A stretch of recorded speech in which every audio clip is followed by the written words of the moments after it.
Guys, I got a lot of lists coming up for you. Something like 6 lists. So we're starting off with the top 10 best games. Thank you for being patient here towards the end of the month in January. I want to thank you guys for watching. I want to thank G Fuel. I just realized something.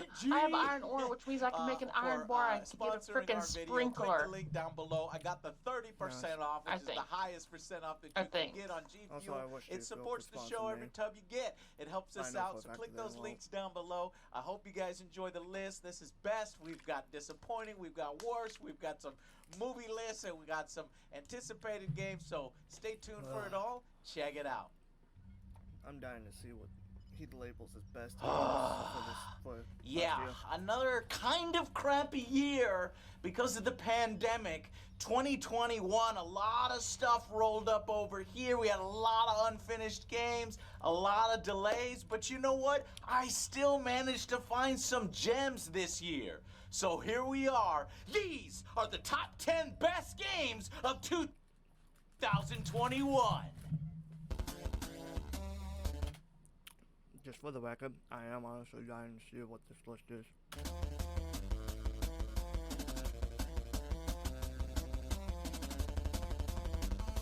I know probably the disappointing one would be COD, thank God. Don't at me, anyone. Number 10. I'm sorry, Call of Duty Vanguard was the worst.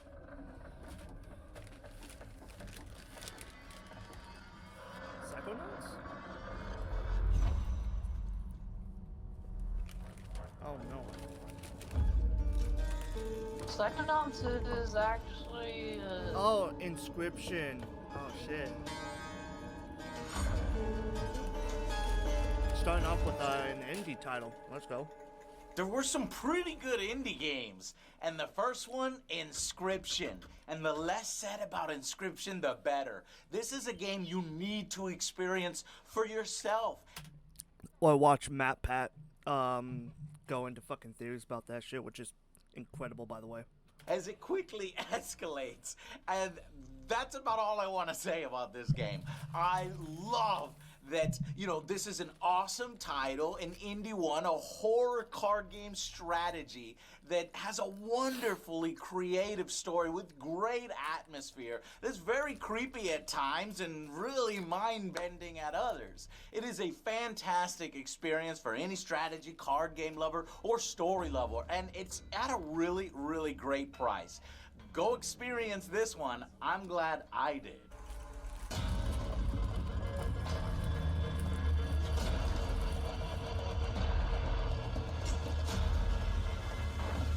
I would if I could. I'll be honest.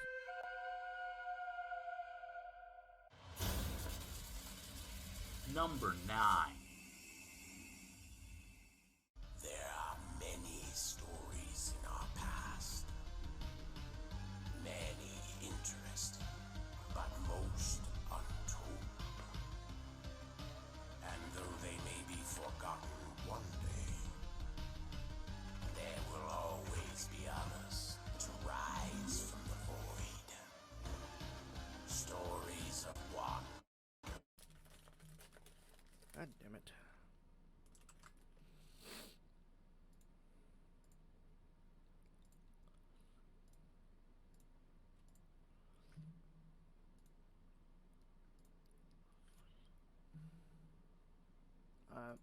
Test. Okay, I think we're good. Oh, right, of course.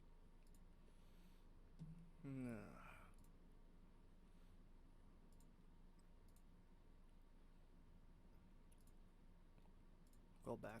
Rise from the void. Stories of wandering heroes. Another indie game. on my list made it because of its pure addictive factor and the unique mechanics. Loop Hero is a roguelike deck builder RPG, only you can't control the dungeon crawling hero at all. You do control like building the world around him that results in spawning the monsters, but the goal is trying to keep him alive. So as these monsters drop loot, you equip him in the ways you think is best, and you sort of like start to rebuild the world and their memories of what happened in this universe before taking that risk versus reward mechanic of going back to the camp and saving the items you gained before dying. Stories about terrible battles in strange lands. Both glorious victories and bitter defeats. Loop Hero. Oh, it's only on Nintendo Switch? Boo. Even though it doesn't seem like it would be much fun, where the game kind of sort of plays itself, it is pretty awesome somehow, maximizing and min-maxing and caring for your little guy who's running around and round until he's powerful enough to face the boss. It's simple, it's short, it's at a great price, and it's got some really great music. Loop Hero is a unique take on roguelikes that you need to play this year.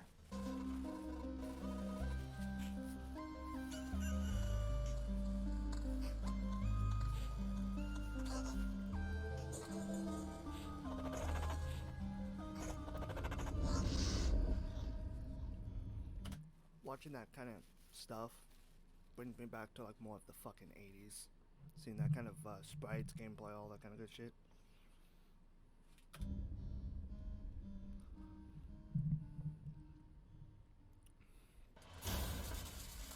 Number 8.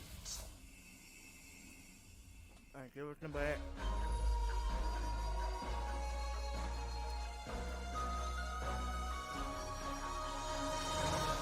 Can you have Butch Spirit?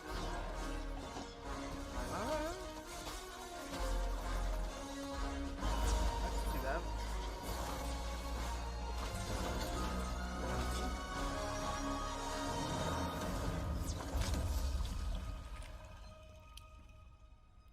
Kenna is the cutest game.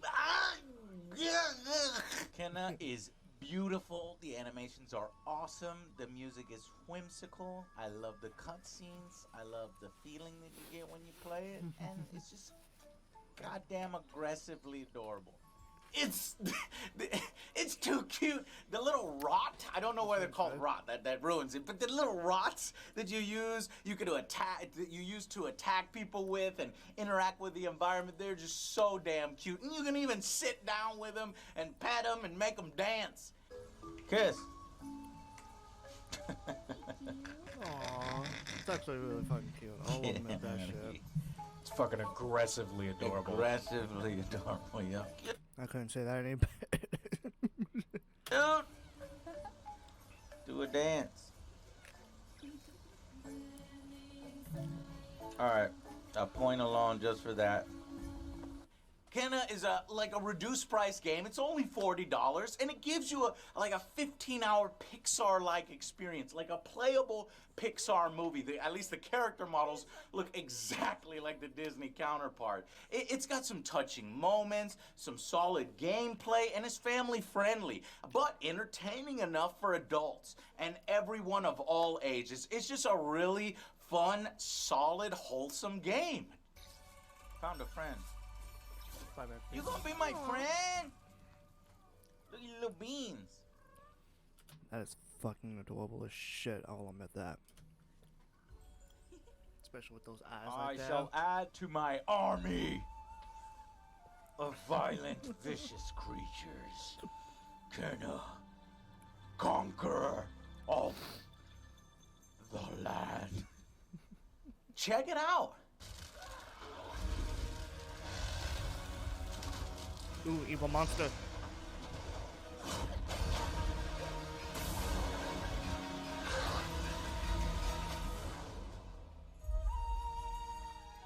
The path of a spirit guide is a lonely one. Aw, man. Only on PlayStation, I think. Number 7.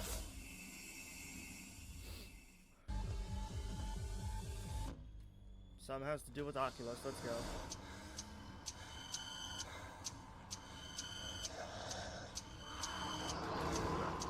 Resident Evil 4 VR.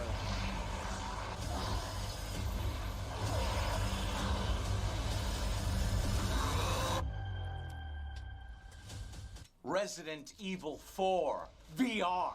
I've mostly ignored my Oculus Quest 2 headset, giving it away to my family to use whenever they feel like, but as soon as Resident Evil 4 VR came out, they were like, Joe, you gotta try this out. So I put the headset on, and I did it, and it was freaking awesome. Now, granted, I had the added bonus of never even getting to play Resident Evil 4 when it came out on, like GameCube all those years ago. Damn. I never even got a chance to play Resident Evil 4 myself. The only game I played that was zombie-based back in that day was Left 4 Dead. Like, I never played it all the way through. I was only going over to a friend's house. So to experience this story for the first time in this creative VR remaster, it was awesome. And it made up for the fact that I still don't understand why Resident Evil 8 doesn't have VR support. I really still want that. Capcom, Oculus Studios, and Armature Studio are partnering to bring Resident Evil 4 to Quest 2. We can't wait for you to experience the world of Resident Evil in a new medium. It's immersive, comes with a first-person perspective, and will bring new richness and depth to the Resident Evil 4 experience you know and love. The graphics here are great, the VR effect is really solid, and of course on top of all this, it's a really solid base game that everybody likes already. You've got yourself a hit, whether you're experiencing it for the first time in VR or for the first time period. This is easily the best VR game of the year, and it makes me completely forget about the garbage trash that was Doom 3 VR. It's just that way. Follow the signs. Oh my god.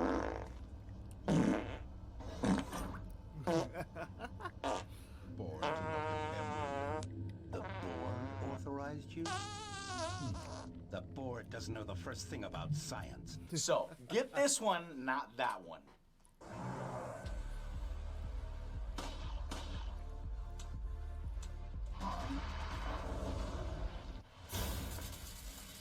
Number 6.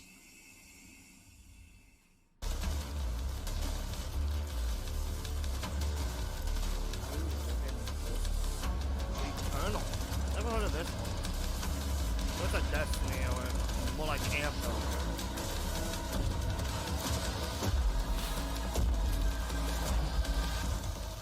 That's what it was. Returnal. This sci-fi loop roguelike was definitely way more my style than the inexplicable 10 out of 10 journalist darling masterpiece that was Deathloop. Look, Returnal is better in every way. It immediately has more wonder and intrigue associated with it, and dying over and over in its first 30 minutes than the entire Deathloop game. My only hope is to break the cycle. Before the cycle breaks me. There were, in fact, a ton of roguelike games in 2021, but this one mixes those elements the best, with a bullet hell shoot 'em up, with a third-person action-adventure type game. This game is tough, it is compelling, and it is addictive.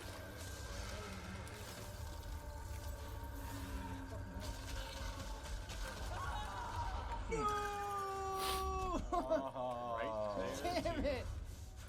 It progressively gets really hard, harder and harder. In all honesty, it reminds me of fucking Destiny 2. In my opinion.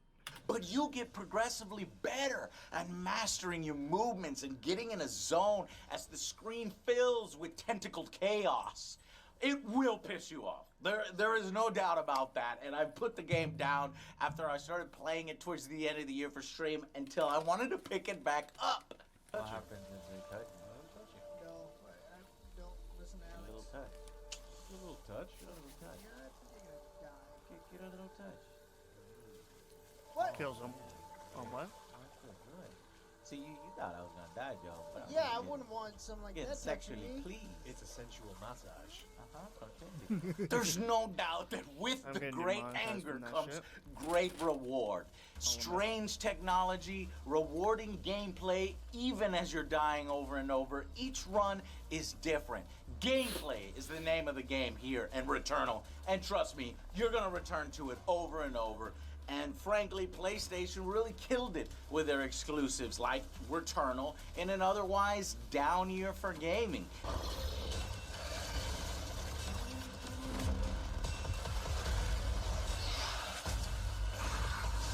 Finding our own answers.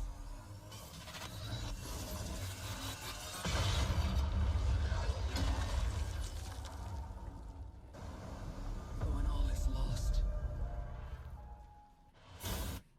That's just like a fucking Destiny clone, I swear.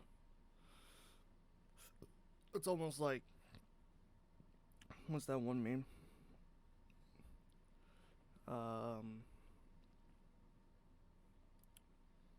It'll come to me at some point. Number 5.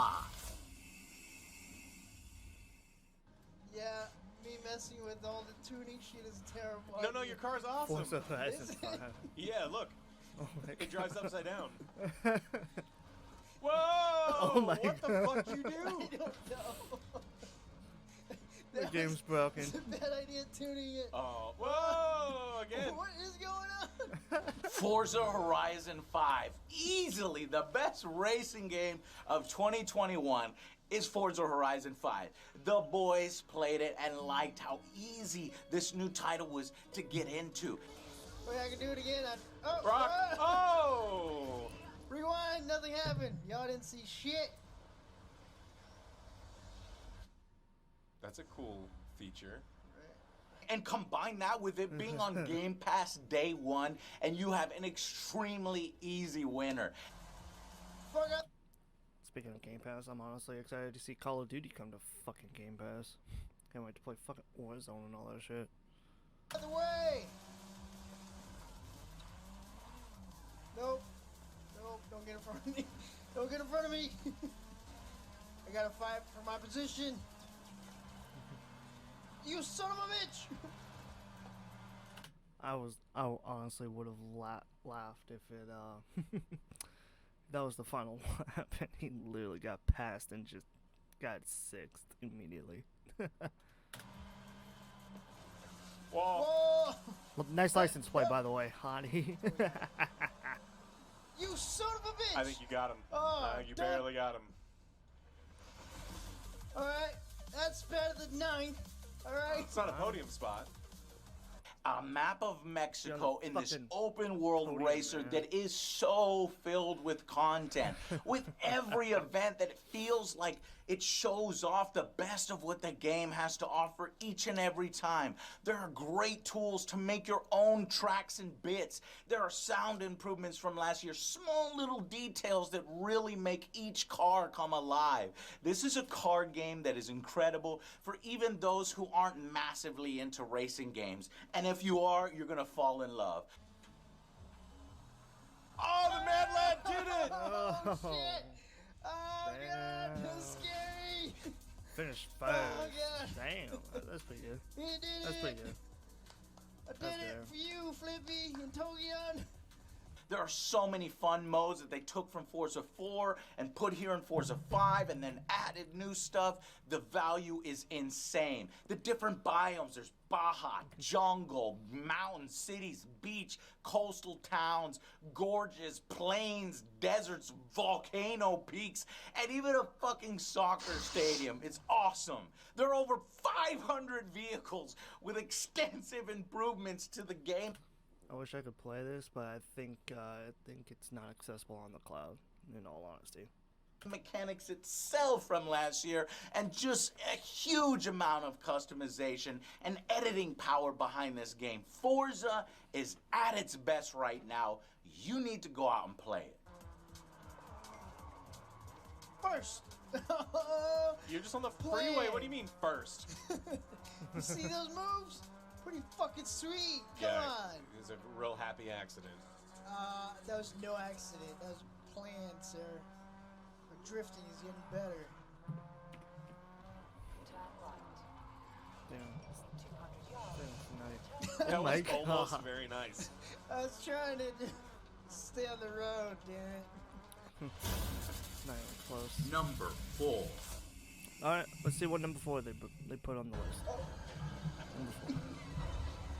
Oh my god, is this the other Resident Evil? Yeah, it is. Resident Evil Village. Oh no! Please do not grab me, especially around my no-no areas. That is so fucking cringe. It's very sensitive. Oh, I tripped. That What is this? A nice bottle? Would you care to share? Oh no, I guess we're gonna have to fight. Oh no! She's too I'm getting so demonetized for this shit. powerful! Powerful! Oh Oh! my god. Oh no! Oh, Oh, God, Americans are the worst. Lady D, come I back! agree. You can't run away from my love! Resident Evil Village. Set immediately following Resident Evil 7, Village really nails its new location, this Eastern European vibe where, again, castles and dark pathways and hallways and fucking werewolves, monsters, huge vampire ladies, a very sexy, huge vampire lady. Go to gfuel.com, use code AngryJoe, and get yourself some Maiden's Blood. That's the only way. Take my money. Oh, I There's could real do meat that. in every tub. Okay. No. I could... Oh my fucking god. I so badly want to skip this, but I fucking can't. No, here, you take this. Okay. Now you go. Out the window. Bye. Out the window. Bye. Oh my god. Filled with a bit more action than scares this time around, Village is nonetheless an entertaining ride That from is start so to finish. cringe. You come into my house. Our house. You lay your filthy mayonnaise on my daughters. Yo, daughters. And now you even try to steal my property. Our property. That level of immersion from the first-person perspective still works in its favor with some really creative bosses and some horrifying moments. That's a big-headed baby. What the fuck is that? The Fucking fuck shoot is it. that thing? Oh my god. What the fuck? Really? Oh, You're no, going back no. on reaction streams? What? What? I said, really? You're falling back on reaction streams? I'm just doing this just for one time. This, what I'm looking at, well, not anymore. I know it's a fucking door, but in reality, it looked like it was a fucking deformed ass, fucking giant ass baby. Oh, laughing is very bad. Oh! Open the fucking door! It'll leave an impression on you for sure. Oh shit. Oh. This game just went up. Yeah, I That was like, was is that that gonna was get a you? great Fucking sequence. run. And it continues the case for Resident Evil being one of my God. favorite horror franchises out there. Though I think it is time we start to bring back some of the mainline series, you know, the well-known characters into the mix in the future. Can we please get fucking Left 4 Dead 3? Can that be a fucking thing, Valve? Come on. Very excited to see where Capcom takes us in this franchise, but I do hope that they learn that they need to start ramping up that horror and not fall back into their past, the overly cringy action trappings. I got no time to explain.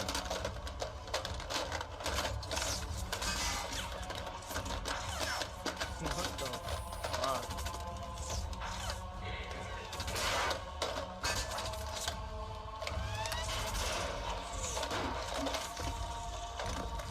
Ooh, I'm liking this.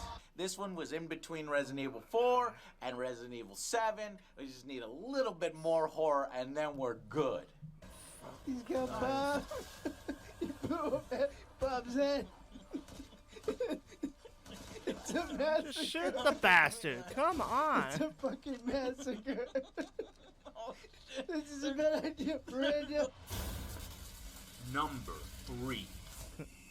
Alright, let's see what number 3 holds. Ah, Psychonauts 2. Oh no, Ratchet and Clank Rift Apart. Alright.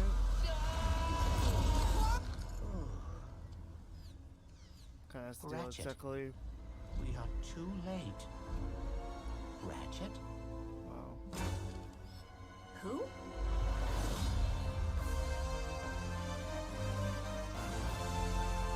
Ratchet and Clank Rift Apart, pushing the limits of the PS5's advanced SSD technology. Ratchet and Clank delivers one of the most impressive, seamless experiences I played all year.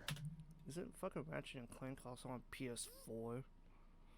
Didn't the game also release on PS4? I think it did.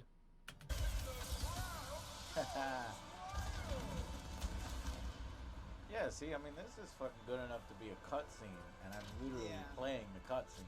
It's pretty I cool. think it did. Movie.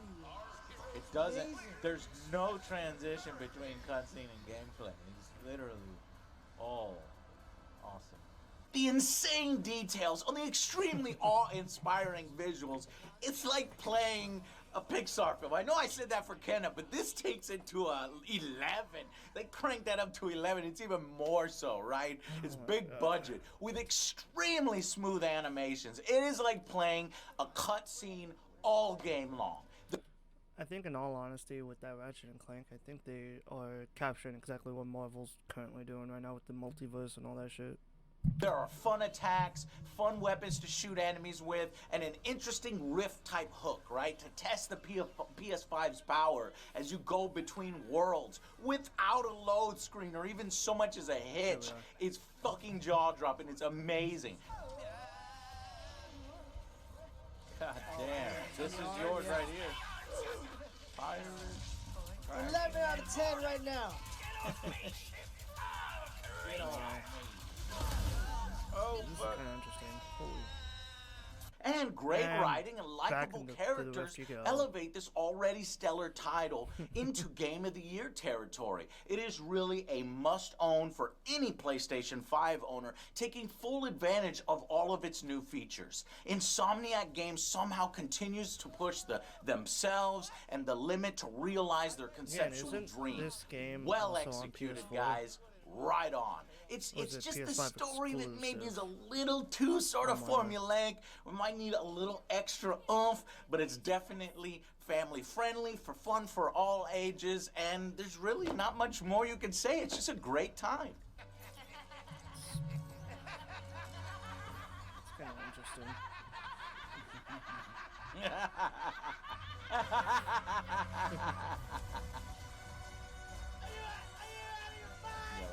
really good opening. Number 2. Number 2. I'm curious to see what number 2 is. Oh, they're doing Halo Excuse me, Infinite. bitch. I'm not the only one with hands around here. You open it. That's your job, though, isn't it? To help me? My job? When did you start paying me? You don't pay my bills. I'm not like your other flusy AI with the chi-chis hanging out. I'm here to tell you what to do. Same thing over and over and over. Different missions, though. Every time I get to a door, it's locked and I'm tired of it! Fine. I'll open the goddamn door. But if I catch you looking at my ass again, I'm gonna Me Too you out of this franchise. Halo Infinite. It's been over 20 years of Halo, and you'd think I'd be tired by now. And frankly, I was. Halo 4 and 5 made me lose that charm. But it's this Halo that managed to bring my love rushing back in the best way. This is hands down. I never finished the campaign, but I always loved playing the multiplayer, even though it's bare bone right now. But I know 343 is fixing that shit. The best Halo 343 Studios has done to date, but it's also one of the more incomplete ones. This one is Thank only you. bound to get better with time. But this nostalgic trip, it adds a key ingredient to an already masterpiece of a gameplay loop, the grapple hook. Yeah, it's only because Coco my best Love that Gunplay, sound effect. grenades, grapple. This makes for 10 out of 10 gameplay in this return to form entry in the franchise. It is awesome, and multiplayer only adds to that package. It's Okay, just so a what- shame that it's been number marred by free-to-play trappings, the microtransactions, the terrible progression, the restrictive playlists are all symptoms of trying to squeeze as much money from that multiplayer player base as possible. And then I literally could not say that best, but let's get on to what Bloodthirsty Lord comments about this. the latest update of today, we have Bloody Blue. For fucking blue! They called it Lucky Blue at 800 coins. Is that fucking blue? This is fucking blue. You're giving me a gun that's painted blue, and you want to charge me Roughly around $15. Are you out of your mind? It's $10 US, but yeah, the fuck. Thankfully, 343 Sorry for that seems to pause, be by the listening way. to feedback and addressing a lot of these issues. It's just a minor miracle then that the campaign and parts of the multiplayer came out this good. It shows how strong the Halo formula is. It opens up new story paths, and I'm excited again to see where they take the series and how it expands. You're gonna have to wait 7 years because that's the deal with Halo Infinite. It's like a fucking Destiny. Goddamn deal. It's the lore. Are these new enemies going to be really fun to fight against, or is it going to be a colossal disappointment? I don't know, but the best first-person shooter of 2021 was definitely Halo Infinite. Oh! Got yeeted. Oh! Fatality! That was a fucking fatality right there. Fatality. And Fatality. then you put it on Game Pass day one? Come on! That is an amazing value, an amazing revelation, and something that brings people just so much fun for not much cost. It's good. It's good for gaming. Yep.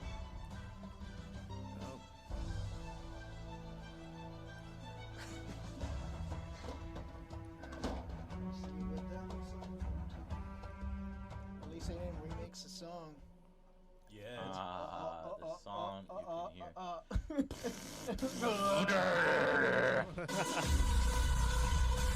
Yeah. Alright, number one. Let's go. One. Who cares? What's number one?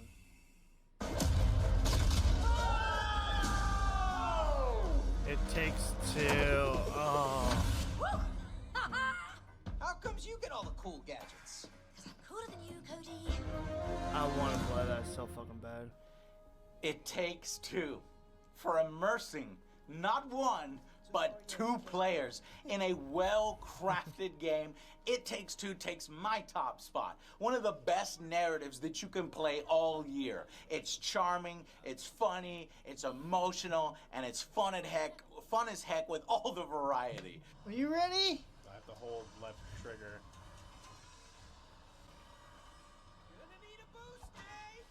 I did it! Don't worry, you can trust me, Alex. Yeah. And I got it. Go! Oh, come on! My hair hit it! Really? It's just that fraction of a hair that hits the fan and immediately kills you. Piece of shit! There is a reason it beat out all the other games at the Game Awards this year, and it's a reason that it's on my list. While OJ and Alex played this on stream and had a blast, it's on the top of their list as well. I shared this one with my family off screen, and you absolutely have to play it with a friend or your girlfriend or boyfriend, even better. The 3 to the 4 I thought you were to the moving. 5, 6, 7, 8. Oh my god. You were messing up. Oh my god. I was going up top. I had let go of the goddamn I was thing. going up top. Or take this concept is so it fun. doesn't I sound love like to it'd be play it. fun. It's take a warring couple and add in some Toy Story and Honey, I Shrunk the Kids, and then inject a fun art style and really cool games, and you've got a smart family adventure that has some really strong writing and genuine emotional moments that pull you into the story while simultaneously engaging you in its challenges. It's not just you, both of you. I shot the explosive, but he stood next to it. I'm sorry, I'm trying to cling to the wall. I'm afraid of heights.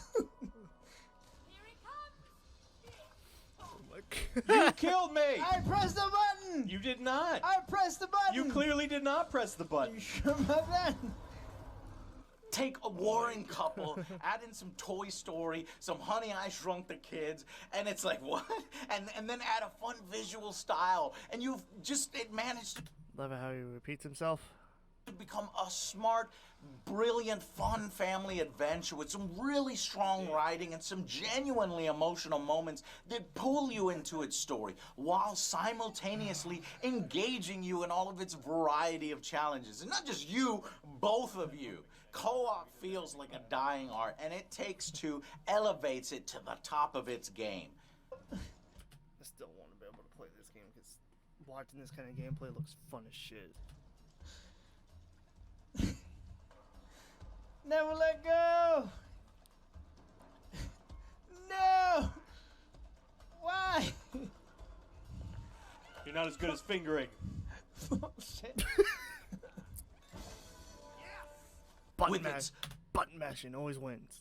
Frantic genre swaps, it's tight cooperation, it's like predicting each other's moves and eventually working together in perfect sync. It's a feeling that's hard to match in other games when you get into it all. Plus, you're only asked to buy one copy with the Friend Pass. This game just feels right, gamer-friendly, gaming as it should be. Instead of this gross, greedy AAA projects that often lose its way and is trying to find how to make the best money possible instead of making the best game as possible.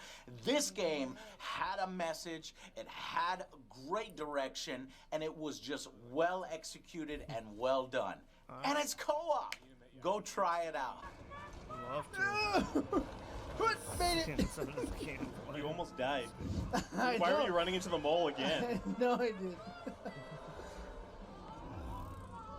I think Alex died 52 times. Yeah, you know what? Who's 67 counting? to 32. But who's counting, we were, right? We were counting every single one. It's okay if nobody was counting. Well, that's it for 2021. So there